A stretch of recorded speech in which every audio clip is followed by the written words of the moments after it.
Now that we have a national body, national testing agency, we need to do everything possible to strengthen this organization so that it becomes a world's leading testing body in the country. Yeah. And in the current mechanism, what is happening is in the current system, the difficulty level is so high that many students may not be able to answer at all. So what are we testing actually? Are we testing their ignorance or are we testing what they actually learn? So that is why we need to move slowly to adaptive testing, computer-based adaptive testing. There is no match between what they are learning in the school level and what is being asked in the entrance test. Yeah. So in order to overcome this fear of failure, we must build resilience in their minds.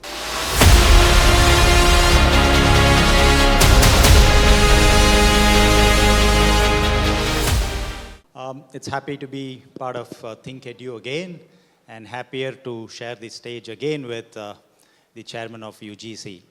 Let me first begin with the assurance to the predominant members in the audience, the students, that I will reserve some time because this is a session that is concerning your future. But let me also begin by acknowledging the fact that we are almost going to complete 5 years of NEP 2020. And the chairman of UGC, 3 years at the helm of affairs in UGC, a person who's responsible for many reforms. So let me first begin the question by testing the institutions that are responsible for driving NEP 2020 forward. So if my short question is, in your assessment, what would be the score of 40,000 plus institutions on 3 parameters? 1, understanding what NEP 2020 is. 2, whether they have an implementation plan ready. And 3, how many of them have started implementing it? Vaidya, it's always a pleasure talking to you. You see, in 2020, we launched the National Education Policy. And this is a transformative framework to bring wide range reforms in our education system, starting from school education to the higher education and skill education.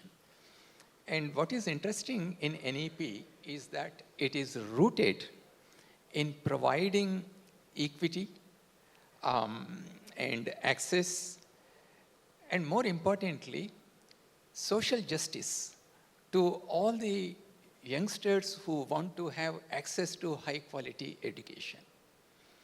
And these are values which are enshrined in our constitution. There are several reforms that we are bringing out, and many of these reforms are keeping in our mind that our students come with different cognitive abilities, different aspirations, and also different financial backgrounds. So how do you ensure that all of them have greater access to high quality education? So that's the central idea of the National Education Policy. Have the institutions understood it properly?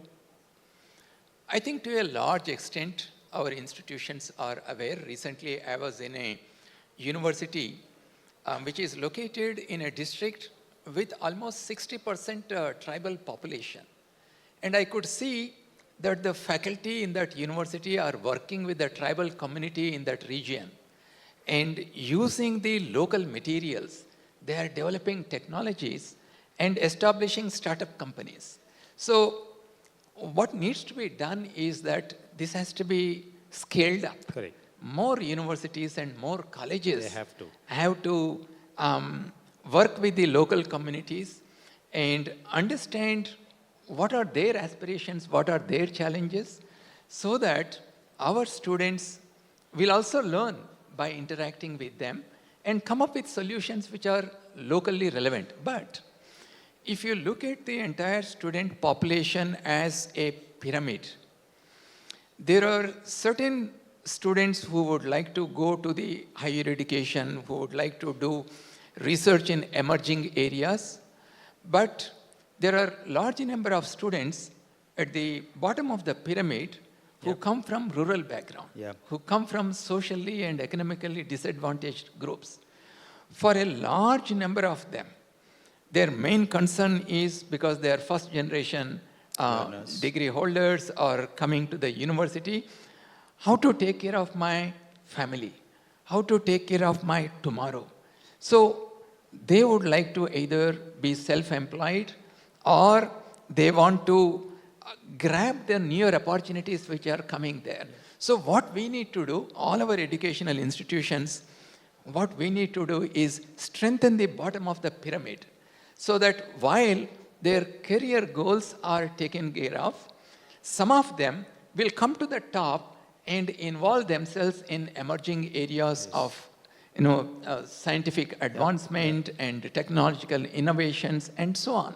So therefore, providing high quality education is not necessarily building institutions which will come in the top world ranks. There are many universities which are doing the capacity building of our people. So we must recognize those universities also, and we must build such universities also. Because there is an element of situatedness of higher education institutions that cannot make into the ranking ecosphere at all. Right. So having said that, let's take the message that the institutions have just passed in terms of implementation of NEP 2020, and there is a long way to go.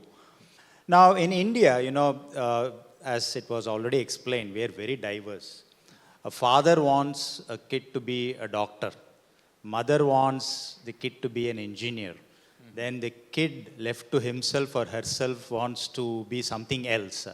So welcome to the world of NEET, JEE and CUET for one student. So the reason I am just giving this as a backdrop is for you to understand the scale and size, which means every year close to 5 million, over 5 million assessments, and easily criticized. In fact, NDA 3.0, the first thing that was disrupting the parliament was NEET.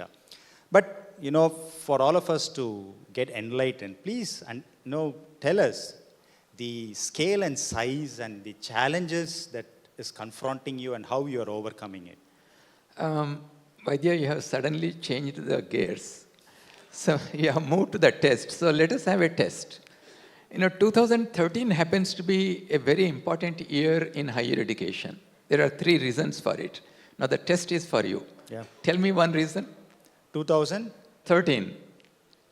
For higher education. For higher education. I'll help you.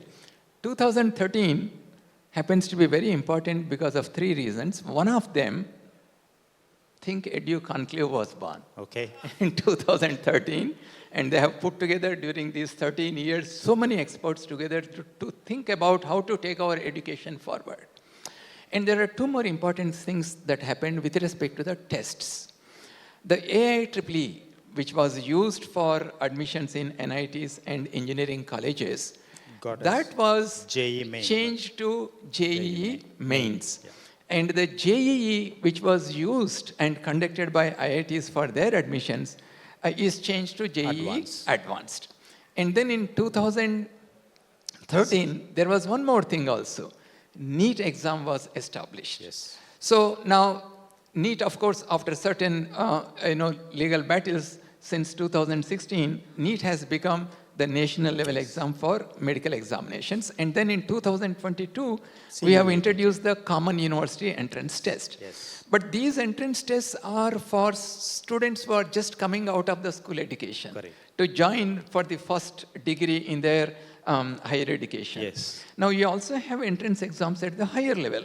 For example, CUET PG was introduced So there are other derivative entrance. And then we have introduced GATE in 1983. And similarly, at higher level, at PhD level, you have entrance exams like UGC NET. So there are multitude of entrance examinations. And now, earlier, most of these exams were conducted by either CBSE or other institutions like IITs. In 2017, the Union Cabinet passed a decision to establish the National Testing Agency. And since 2018, NTA has been conducting majority of these examinations. Now, when NTA started, the number of students who were writing these exams was around 60 lakhs. But now today, NTA is handling about 1.2 crore students. Exactly. So it's a big Mammoth task exercise. conducting an entrance exam. And today, because we have diverse kinds of school boards, nearly 65 school boards are there, and there are so many higher educational institutions where the admission to these institutions is highly competitive, it has become a necessity for us to have a national level entrance examination so that the public will have confidence in the transparency and in the objectivity of these admission processes. And that is why entrance exams have become a necessity. And in coming years, the scale at which we are going to conduct these examinations will further increase. So therefore, we need to look at several possibilities of how to make these examinations robust, error-free, and student-friendly. So in fact, you're leading me into the third question. Right. Now that you're going to see many students appearing for all the types of entrance exams that you have just mentioned, what is the need for many other entrance examinations by different other institutions? I have a feeling, and I have written about this in New Indian Express also, that the NTA, these exams that you have mentioned, these are national assets. Right. So many students take only for less than 1.5 lakh seats. Correct. So the remaining seats in other institutions, you can use these entrance examinations so that students can get admitted. So why the need for, many other entrance examinations because we've been looking at SAT, we've been looking at other competitive examinations. There again, it's only a SAT score and the institutions are left to take independent decisions to admit students based on a customized formula. Is that possible? Do you see that happening? I think you have raised a very important point purely from the student perspective. If there are multiple entrance examinations, it puts enormous pressure on them. They have to write multiple entrance exams. And the purpose is same, admission in the university system and college system. So that's the reason why I think it's better we move towards one national level entrance examination, and technology is available now.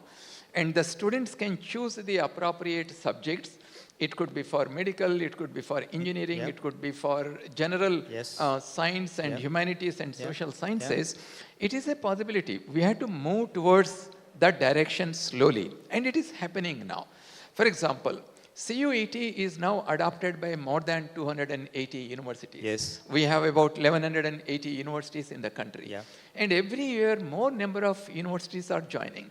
Let me tell you, having involved myself in conducting entrance exams as GATE organizing chairman and also in JEE, conducting a national level entrance exam, in fact, conducting even a university level entrance exam is a logistic nightmare. Now that we have a national body, national testing agency, we need to do everything possible to strengthen this organization so that it becomes a world's leading testing body in the country. And all the universities can actually use the tests conducted by NTA to make their admissions. And this is going to be extremely useful to the students. So, if that's the case, you said some 280 plus universities. Now, is it possible, leave the legal part and all of that, practicality, is it possible that we can mandate institutions to use these national assets? That way, you're helping students a lot. And one nation, one policy is often misunderstood. What I'm trying to say is one nation, one test as a policy, and leave it to the institutions or states to customize it based on their local requirements. That way, you satisfy a lot of other stakeholders. Is that possible? You see, when we conduct these entrance tests, we call them standardized entrance tests. So that students study a given syllabus and they answer the given number of questions in a given time, right? Today, what is happening is that we set the question papers for each examination every year, for every session. The ideal model would be to have a huge question bank and have an adaptive testing mechanism. In the current mechanism, what is happening is in the current system, the difficulty level is so high that many students may not be able to answer at all. So what are we testing actually? Are we testing their ignorance, or are we testing what they actually learn? Fair point. So that is why we need to move slowly to adaptive testing, computer-based adaptive testing. Okay. And you know that we have two kinds of testing now, PPT, pen, paper and test, or CBT, computer-based test. Now, of course, there is a conscious effort to move from PPT to CBT because of the security it has, and because it is technology-driven. You can also announce the results much faster. So we ultimately have to move to computer-based tests. But we can have computer-based adaptive tests. In adaptive tests, what happens is that there is a question bank, and the question paper is stitched on the spot for each student. So each student will have a different question paper. And as the questions start appearing, some medium level difficulty questions will appear. As the student starts answering, the system, the algorithm will detect how the student is responding. There's an inbuilt ladder of difficulty. Yes. So if the student is not able to answer, it will reduce the difficulty level. If the student is able to answer quickly, it will increase the difficulty level. That is why we call it adaptive testing. And there is a statistical method known as item response theory. So this using item response theory, you can actually evaluate the difficulty level of the questions and how many questions the student students have answered correctly.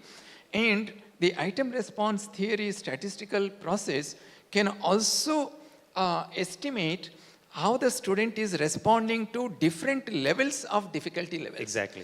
So now in the process, what happens is every student will be able to answer majority of the questions, and every student will have a certain score.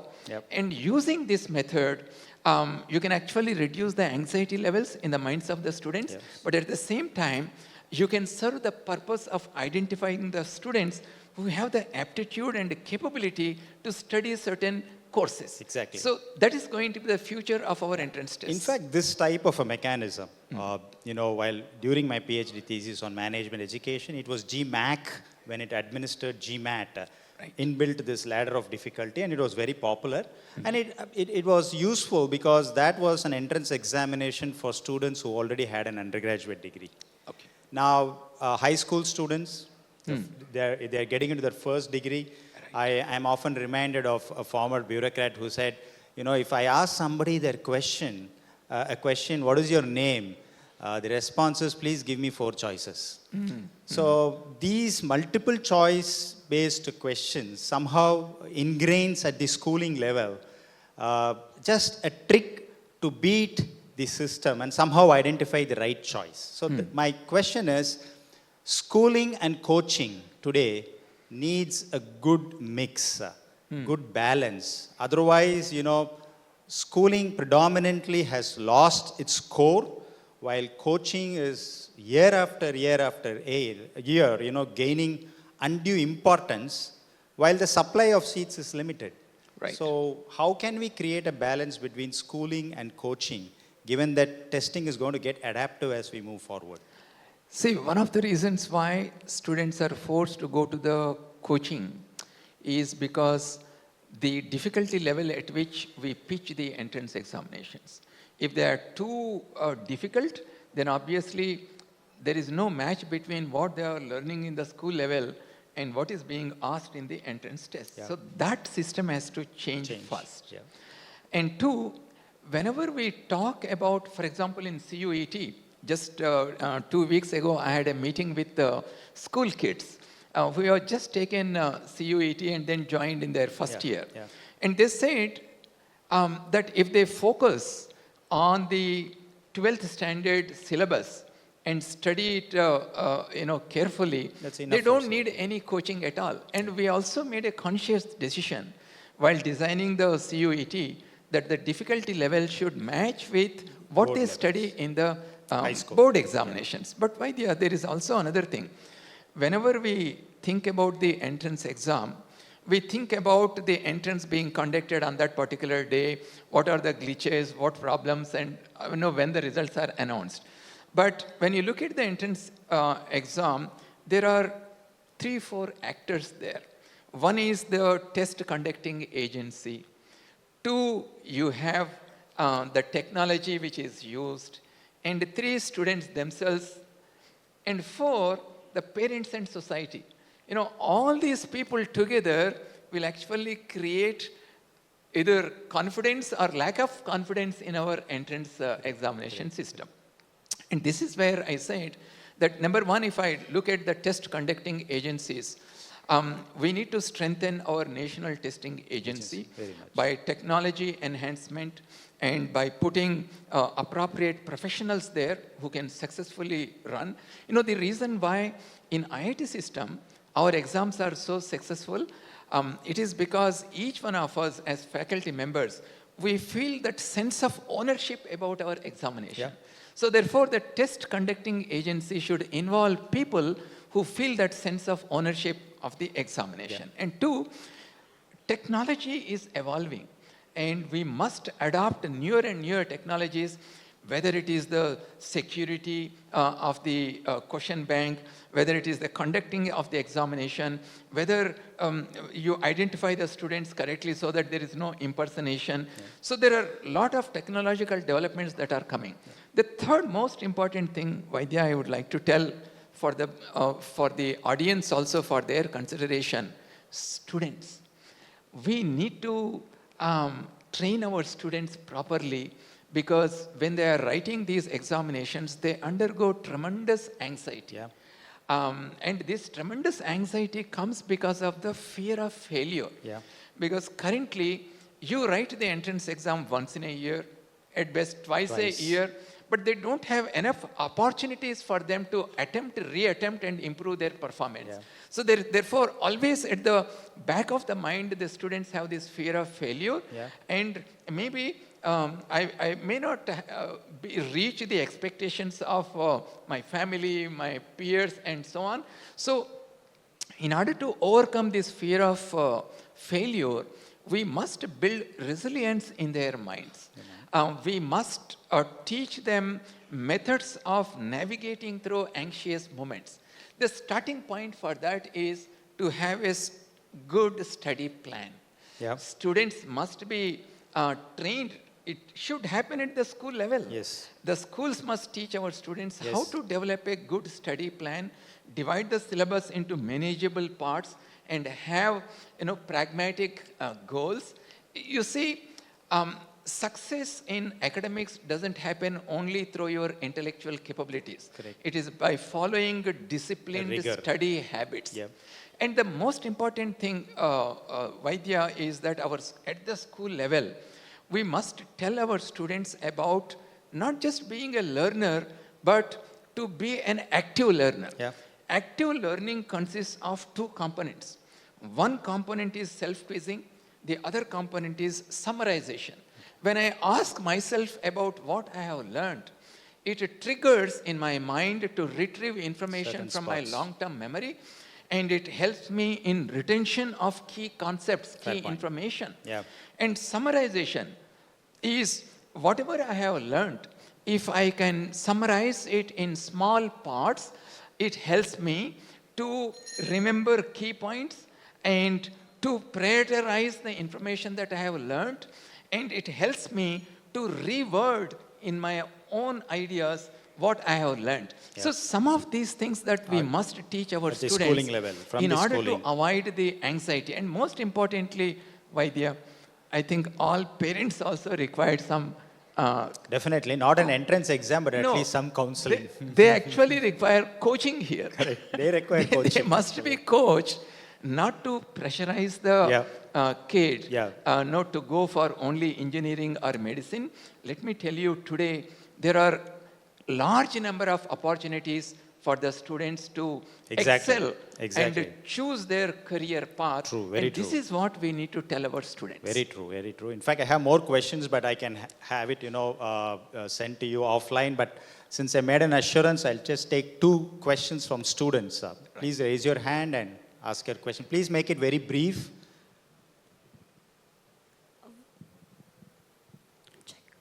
A very warm afternoon, sir. I'm Lakshmi Priya from DG Vaishnav School of Management. So my question is, as a student, I wish to love the process of what I learn, but regardless of any chosen field by any student, I wish to have a deep learning of the studies and the system, what education the system is giving us. So how can students reduce the anxiety and exam pressure and Okay, got your question. Only one question, no and. So how can we reduce student pressure? Just as I mentioned, develop a proper study plan, stick to that. And I also would like to tell you that you need to revise whatever you are learning periodically. And this revision has to be in a spaced manner. Psychologists call this spacing effect. When you space these revisions, and maybe every couple of days, if you space it, it helps you in remembering what you have learned. It helps you in understanding what you have learned. You can also use another technique if you want to be successful in your examinations. Teach others. Whatever you have learned, if you teach others, they will raise unexpected questions.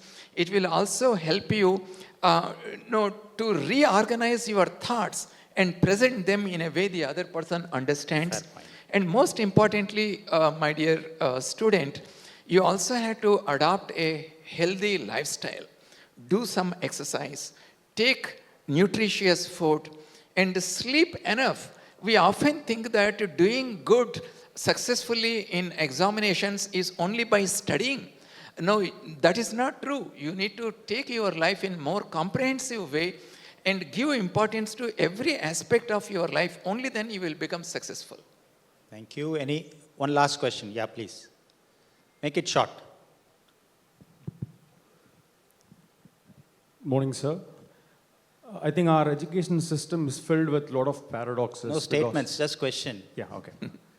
On one hand, we have a first generation learner being screened in the examination venues. On another hand, we have coaching mafias influencing exam results.